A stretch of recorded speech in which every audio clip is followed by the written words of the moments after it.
नमस्कार मित्रों, स्वागत है आपका। आज हम आपके समक्ष एक ऐसा विषय लेकर आए हैं, जो हर प्रकार की परीक्षा के लिए उपयोगी होता है, अर्थात कि बहुउपयोगी होता है।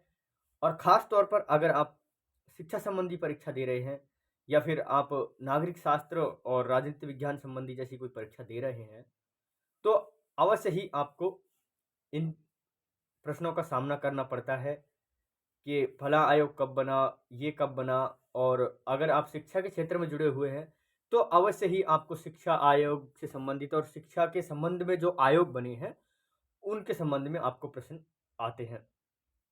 तो आज हम ऐसे ही आयोग और संस्थाओं को जानने वाले हैं, जो शिक्षा के संबंध में हैं, अर्थात कि शिक्षा विभाग से जितने भी सारे आयोग वगैरह बने हैं, अब तक हमारे यहाँ पर, उनको हम जानेंगे। अर्थात कि शिक्षा के संबंध में किए गए प्रयास समझ सकते हैं आप, या फिर यूँ कहिए कि प्रमुख आयोग और कमीशन शिक्षा के क्षेत्र के। तो ये केंद्रीय परीक्षाओं में ज़्यादा आते हैं। अगर किसी भी क्षेत्र में केंद्रीय परीक्षा होगी तो आ जाएँगे इनमें से क्वेश्चन।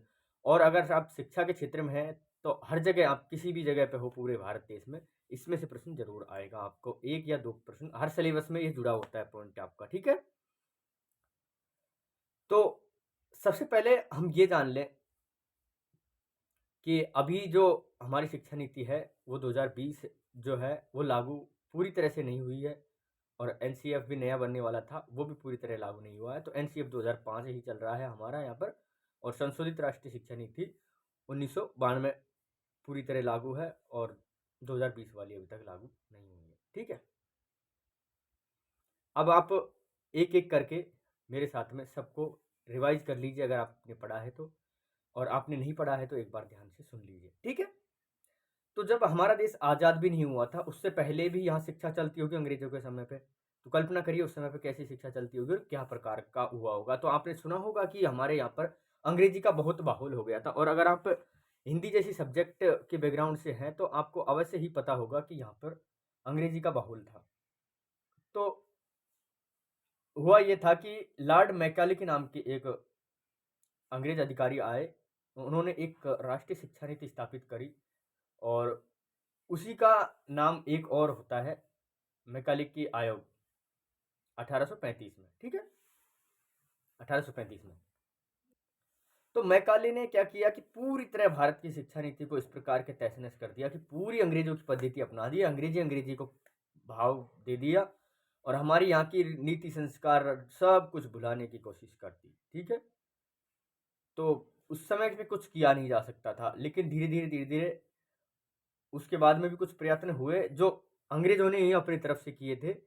वो था, एक चार्ल्स वुड नाम का व्यक्ति आया, तो उसने एक पत्र लिख कर के, और यहाँ सर ये मैकाले की वाली नीति में थोड़ा अवरोध किया, जिसका नाम था वुड डिस्पैच। नाम से एक पत्र आया था, ठीक है? वुड डिस्पैच उसको कहा जाता है। एक घटनाक्रम मान लीजिए, एक पत्र मान लीजिए, एक पत्र भेजा था। उस पत्र के माध्यम से कुछ महत्वपूर्ण जानकारियाँ थी जो शिक्षा के संबंध में थी, ठीक है? अब उसके बाद में हंटर कमीशन आया। हंटर कमीशन आया 1882 में। 1835 में आया आपका मैकाले की आयोग। उसके बाद में वुड डिस्पैच आया 1854 में, और फिर हंटर कमीशन आया 1882 में, ठीक है? उसके बाद में एक विश्वविद्यालय आयोग चला था, उस समय पे भी विश्वविद्यालय आयोग चला था 1902 में, ठीक है? फिर सार्जेंट आयोग आया। धीरे-धीरे ऐसा होता गया। तो जब हमको स्वतंत्रता मिल गई, तो ज़ाहिर-सी बात है स्वतंत्रता के बाद में कुछ बातें होनी ज़रूरी थी। तो शिक्षा के क्षेत्र में जब बातें हुई, उस समय पे डॉक्टर राधाकृष्णन की अध्यक्षता में एक आयोग बना, जिसका नाम वैसे बेसिकली था विश्वविद्यालय शिक्षा आयोग 1948, ठीक है? लेकिन उसको राधाकृष्णन की अध्यक्षता के होने के कारण उसका नाम दिया गया राधाकृष्णन आयोग 1948।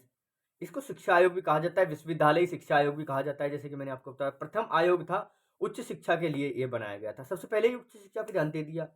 चलो कोई बात नहीं है, फिर धीरे-धीरे सब में सुधार आना ज़रूरी था। तो इसने क्या किया था, विश्वविद्यालय शिक्षा पे काम किया था, ठीक है साहब। अभी भी कोई सुध नहीं आई हमारे देश को विश्वविद्यालय शिक्षा से कि नींव को मजबूत किया जाए। तो 1952-53 में जब डगमगाने लगा आपका राधाकृष्णन आयोग में ढंग से काम नहीं हुआ, तो 52-53 में क्या हुआ कि मुर्दालियर कमीशन आया। डॉक्टर लक्ष्मण स्वामी मुदालियर, एल एस मुदालियर भी कहा जाता है उनको।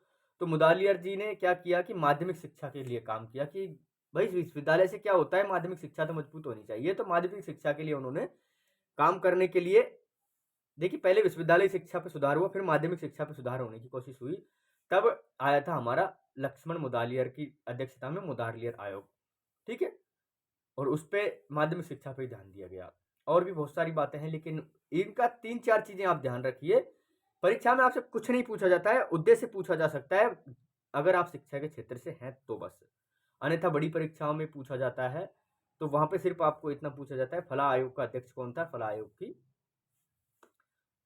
जो है घटना कब हुई, रचना कब हुई। तो ये 52-53 आता है इसका, ठीक है। 47 से 48 आता है आपका राधाकृष्णन आयोग का, लेकिन 48 माना जाता है, इसको 52 माना जाता है, ओके। अब धीरे धीरे इस आयोग में सुधार आया, लेकिन फिर भी कुछ तो और भी सुधार चाहिए था। तो दौलत सिंह कोठारी, डॉक्टर डी.एस. कोठारी उसका उनका नाम है, डॉक्टर डी.एस. कोठारी की अध्यक्षता में 1964 से 66 तक कार्य हुआ था, लेकिन 64 में बन गया था। तो डॉक्टर डी.एस. कोठारी के अध्यक्षता में कोठारी आयोग बना। तो मित्रों एक बात मैं आपको स्पष्ट कर दूं कि आयोग और कमीशन एक ही होता है, ध्यान रखिएगा। कमीशन भी आ जाता है कहीं कहीं, हिंदी में भी डायरेक्ट कमीशन लिखा हुआ मिल जाएगा आपको। तो आयोग और कमीशन एक ही चीज होती है, ओके। और अगर आपको कहीं कमेटी मिले या समिति मिले तो भी दोनों एक ही है, लेकिन कमेटी और आयोग दोनों अलग अलग चीजें होती एक जैसी चीजें हैं, ठीक है। अब डॉक्टर डी.एस. कोठारी की अध्यक्षता में क्या किया कि अब उन्होंने भाषा पे सुधार करने की सोच ली कि भाषा पे सुधार किया जाए। तो भाषा पे सुधार करने के लिए त्रिभाषी सूत्र अपनाया कि एक भाषा खुद की होनी चाहिए, एक भाषा हमारी पुरानी होनी चाहिए जो हमारे पुरानी कनेक्टिविटी से जोड़ के रखे, हमारे पुराने ज्ञान से हमको जोड़ के रखे, और एक होनी चाहिए हमारी वो भाषा जो हमें विकसित बनाए और हमें पूरे विश्व में सर्वश्रेष्ठ बनाए। तो त्रिभाषी सूत्र में हमारा अंग्रेजी, संस्कृत और आपका हिंदी। तो संस्कृत को उस समय पे तृतीय भाषा पे रखा गया। अब ये तो पूरी शिक्षा के लिए लागू कर दिया गया, निम्न से उच्च, ठीक है, निम्न से उच्च, विशेष किसी का नहीं, पूरे पे ही किया। और इसको क्या किया, राष्ट्रीय शिक्षा आयोग भी कहा जाता है, भारतीय शिक्षा आयोग भी इसको कहा जाता है, कोठारी कमीशन इसको कहा जाता है, कोठारी आयोग कहा जाता है, कोठारी कमीशन भी कहा जाता है। कोठारी और कोठारी में फर्क नहीं है, लेकिन कुछ लोग बोल देते हैं, ठीक है। और अध्यक्ष doctor DS. Kothari, Daulat Singh Kothari, okay. 64 से 66 इसका समय माना जाता है, लेकिन 64 इसका मुख्य समय होता है जब आपसे परीक्षा में पूछा जाए। यहाँ तक ठीक था। अब एनसीईआरटी की बात हुई। एनसीईआरटी 1961 में धीरे धीरे पूरी काम चली। तो एनसीईआरटी का उद्देश्य क्या था, गुणवत्तापूर्ण शिक्षा के लिए काम करना। तो यहाँ पर चलते चलते क्या हुआ, एनसीईआरटी ने गठन किया और कोठारी आयोग की सिफारिश पर क्या हुआ, स्वतंत्र भारत की एक शिक्षा नीति बनी कि एक शिक्षा नीति होनी चाहिए जिसके माध्यम से सब कंट्रोल होना चाहिए कि कौन क्या करेगा, किस प्रकार का सिलेबस रहेगा, किस प्रकार बच्चा पढ़ेगा, किस प्रकार हमारी शिक्षा जो है वो आगे बढ़ेगी। ये सारी बातें आपकी तय हुई। और एनपीई ये निर्धारित हुआ, कब हुआ, 1968 में। तो प्रथम राष्ट्रीय शिक्षा नीति बन गई आपकी 1968 में, ठीक है। प्रथम राष्ट्रीय शिक्षा नीति 1968। एनसीएफ बना था इसका 1975 में जाकर के, एनसीएफ बना, नेशनल कैरिकुलम फ्रेमवर्क। नहीं तो उससे पहले ये जो कोठारी कमीशन था और एनसीईआरटी वगैरह से इस तरह से आपकी ये चल रही थी, ठीक है। तो अब एनसीएफ में जाहिर सी बात है पूरी तरह से शुद्धता नहीं हुई होगी, कुछ न कुछ कमी रह गई। तो एनसीएफ के बाद में भी कोई और भी काम हुआ, ठीक है। 1976 में शिक्षा को स्मृति सूची में डाल दिया गया।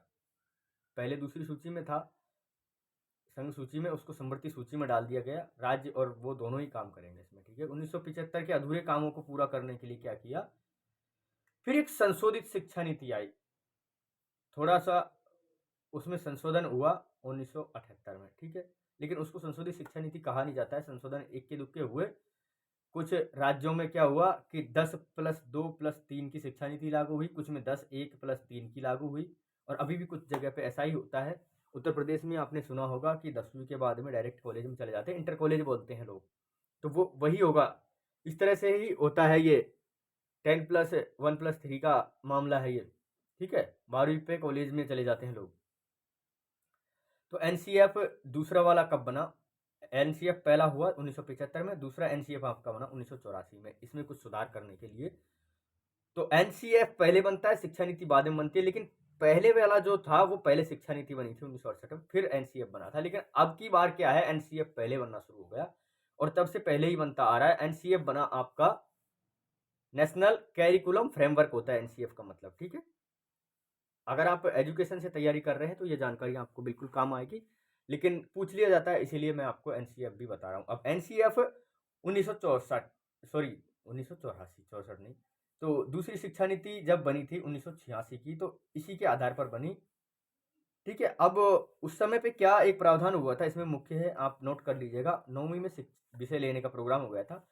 तो अगर आप सुनेंगे कि संस्कृत स्पेशल से कुछ लोग, एक बात आपने सुनी होगी कि संस्कृत में विशेष, संस्कृत से, और जो लोग 10वीं पास करते हैं 12वीं पास करते हैं, ऐसा कैसे कि संस्कृत से हूँ मैं, स्पेशल संस्कृत एजुकेशन की भर्तियाँ निकलती है, वो उसी समय पे हुई थी कि 9वीं में विषय ले लेते थे, वो संस्कृत स्पेशल ले लिया उन्होंने, उसी के बाद में वो संस्कृत की तरफ चले गए। जैसे हमारा अंग्रेजी माध्यम होता है ना, वैसे वो संस्कृत का माध्यम नहीं होता है, लेकिन वो विशेष संस्कृत शिक्षा कहलाती है, ठीक है। संस्कृत को विशेष विषय में लिया जाता है, संस्कृत व्याकरण, संस्कृत साहित्य और संस्कृत सामान्य, 3 चीजें चलती है।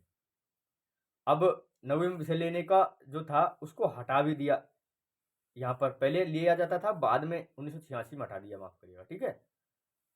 और पूरा पाठ्यक्रम ऐसा होना चाहिए कि बिल्कुल सुसज्जित और अच्छा, और जो पहले यहाँ पे एक मुख्य चेंज हुआ कि जो सेवारत अध्यापक थे उनकी भी ट्रेनिंग होनी चाहिए। सेवारत का मतलब है कि जो अध्यापक पढ़ा रहे हैं ना, वो पहले पता नहीं किस प्रकार से लगे या फिर किस प्रकार से पढ़ा रहे थे, उनमें चेंजेज होना चाहिए, उनकी ट्रेनिंग होनी चाहिए। उसी समय से एक शैक्षिक सम्मेलन जैसी चीज़ें होती है आपकी, कभी कभार छुट्टी आती होगी अगर आप स्कूल में हैं तो, अर्थात कि स्कूल में जब आप थे तब छुट्टी आती होगी शैक्षिक सम्मेलन की, 3-3 4-4 दिन की वो ट्रेनिंग होती है शिक्षकों की, ठीक है। तो इसमें क्या हुआ कि अध्यापकों की भी शिक्षा हो, पहले अध्यापक बनने के लिए शिक्षा तो लागू कर ही दी गई थी, ठीक है, और नहीं हुई है तो अभी तक आप जानते हैं सब अध्यापकों के लिए शिक्षा है। तो एनपीई की समीक्षा के लिए क्या हुआ, आचार्य राममूर्ति कमीशन बना। अब आपसे पूछेगा आचार्य राममूर्ति कमीशन क्यों बना, तो एनईपी या एनपीई यानी कि राष्ट्रीय शिक्षा नीति 1986 की समीक्षा के लिए बना था। उसी समय पे बना था, तुरंत ही बाद में, और क्रियान्वयन में तुरंत ही आ गया। और समीक्षा करते करते करते करते उन्होंने क्या किया, एक संशोधन जारी किया, और संशोधित शिक्षा नीति जारी करने के लिए उन्होंने क्या किया, 1992 में एक जनार्दन रेड्डी की अध्यक्षता में एक और कमीशन निकाला, उसका नाम था जनार्दन कमीशन, जनार्दन रेड्डी समिति ही थी, कमीशन नहीं था, माफ करिएगा। और पीओए के द्वारा ये संशोधन करके प्रोग्राम ऑफ एक्शन उन्होंने बनाया। एक्शन रिसर्च जिसको कहते हैं वो वहीं से स्टार्ट हुआ था, प्रोग्राम ऑफ एक्शन। तो इसकी रिपोर्ट के आधार पर क्या किया कि लर्निंग विद बर्डन, यानी कि वजन के अलावा ऐसे इस प्रकार से शिक्षा ली जाए, तो यानी कि बस्ते का बढ़ता बोझ, इस प्रकार का डायलॉग आपने सुना होगा। तो ये बस्ते का बोझ जो ज़्यादा लग रहा था उसको कम करने के लिए वहाँ से रिपोर्ट आई। कहने का मतलब है कि जब राममूर्ति कमीशन ने रिपोर्ट भेजी जनार्दन रेड्डी कमीशन बना करके, और उन्होंने बात करी थी, रिपोर्ट तो राममूर्ति कमीशन ने भेज दी, बात करी जनार्दन रेड्डी कमीशन ने कि क्या मामला है। जनार्दन रेड्डी कमीशन या जनार्दन रेड्डी समिति जो बनी थी उसकी बातचीत पर क्या हुआ, रिपोर्ट के आधार पर एक और समिति बनी, उसका नाम है यशपाल कमेटी, डॉक्टर यशपाल की अध्यक्षता में। यशपाल भी बहुत मुख्य नाम है, तो यशपाल जी की अध्यक्षता में बनी, और उन्होंने क्या किया, बस्ते के बोझ को कम करने के लिए 93 में ये गठन किया था यशपाल कमेटी का, ठीक है। 1992 93 में किया था, 92 में ये जनार्दन रेड्डी कमीशन हुआ था, उसी के तुरंत बाद में यशपाल कमेटी आ गई थी आपकी। 92 ही आता है ज़्यादातर, ठीक है, 93 आप करना मत है, लेकिन 92 ही होता है इसका प्रमाणिक। तो मध्यांतर भोजन की व्यवस्था की गई थी उसके बाद में 1995 में, ठीक है। प्रोग्राम ऑफ एक्शन पूछ लिया जाता है कब से स्टार्ट हुआ था, 1992 से प्रोग्राम ऑफ एक्शन। और एक ऑपरेशन ब्लैक बोर्ड और चला था, ब्लैक बोर्ड जो राष्ट्रीय शिक्षा नीति 1986 थी उसके तुरंत बाद चला था। 1986 की शिक्षा नीति के बाद में ब्लैक बोर्ड चला था, ऑपरेशन ब्लैक बोर्ड, ठीक है। मध्यांतर का भोजन जो चला था 1995 से शुरू हुआ था, ठीक है। तो किसी स्कूलों में सुविधा नहीं थी, तो उस समय पे आपको क्या करते थे कि साबुत अनाज को ही बांट दिया जाता था। आजकल होता है, पहले बहुत पहले होता था, जब हम पढ़ते थे उससे पहले यही होता था। अब उसके बाद में क्या किया, सर्व शिक्षा अभियान वगैरह चले, 2001 में सर्व शिक्षा अभियान चला। परंतु इसमें एक और कुछ सुन लेते हैं कि इसको क्रियान्वयन में लाया एनसीएफ 2005 बना, क्रियान्वयन में लाने के लिए एनसीएफ 2005 बना, ठीक है। और एनसीएफ 2005 ही चल रहा था, मैंने आपको जैसा कि बताया, यशपाल कमेटी के बाद में। तो मैंने आपको एक चीज़ और बताई होगी कि एनसीईआरटी की स्थापना हुई, तो एनसीईआरटी क्या करती है, ये एनसीएफ जो होता है ना आपका, ये सब एनसीईआरटी बनाती है, और एनईपी बनाता है पूरा देश का जो मिल करके, और सभी बनाते हैं। पहले उनकी कमीशन वगैरह बनाई जाती है, समितियाँ वगैरह, समीक्षा वगैरह होती है पुरानियों की सब। तो एनसीईआरटी बनाता है, ये प्रश्न आपका पक्का है। अब एनसीएफ आपका जब नया लागू होगा, एनसीएफ उसके बाद में आपकी नई शिक्षा नीति लागू होगी, तीसरी शिक्षा नीति आपकी आएगी। लेकिन संशोधित शिक्षा नीति अगर कोई आपसे पूछ ले, तो संशोधित शिक्षा नीति 1992 में आएगी आपकी। दूसरी शिक्षा नीति या नई शिक्षा नीति कहा जाए तो 1986। प्रथम शिक्षा नीति या स्वतंत्र भारत की प्रथम शिक्षा नीति पूछे तो 1968 वाली। और देश की पहली शिक्षा नीति लॉर्ड मैकाले की शिक्षा नीति होती है, ठीक है। तो ये थी प्रमुख प्रमुख जानकारियां। इनके अलावा जो करंट की बातें हैं शिक्षा में, वो आपके करंट में पढ़ी जाएगी। और जो एनईपी 2020 है उसकी जानकारियां आप अलग से पढ़ेंगे, हम यानी कि हम अलग से वीडियो लेकर आएंगे। यहाँ तक एनसीएफ 2005 तक का संदर्भ एक इतिहास के माध्यम से समझ सकते हैं आप, इतिहास था मानो। अब हम अगली जो वीडियो में आएंगे तो सारी जानकारियां आपके समक्ष लाएंगे, एनसीएफ जो नया बनने वाला है, और जो एनसीएफ के अलावा एनईपी है, इसमें क्या क्या है, और कुछ नए परिवर्तन है, 2010 के परिवर्तन भी है, आरटी 2009 भी है, इस तरह की। और ये 2009 वाली बात है, ये बहुत प्रमुख आता है शिक्षा में। तो इसमें क्या किया कि और कुछ जो प्रमुख बातें हैं वो आपको अगली वीडियो में बता देंगे। लेकिन ऐसा कोई विशेष नहीं है इसमें कि परीक्षा में आए और नहीं बताया गया हो। एक दो चीज़ें और हैं जो आप अपनी तरफ से पढ़ के इस परीक्षा को फिलहाल पास कर सकते हैं, और जब समय मिलेगा तब आपको और प्रमुख जानकारियाँ दी जाएगी। ठीक है मित्रों, तो लेते हैं आपसे विदाई। आज की इस वीडियो में इतना ही, बाकी किसी जानकारी के साथ में आपके समक्ष फिर प्रस्तुत होंगे।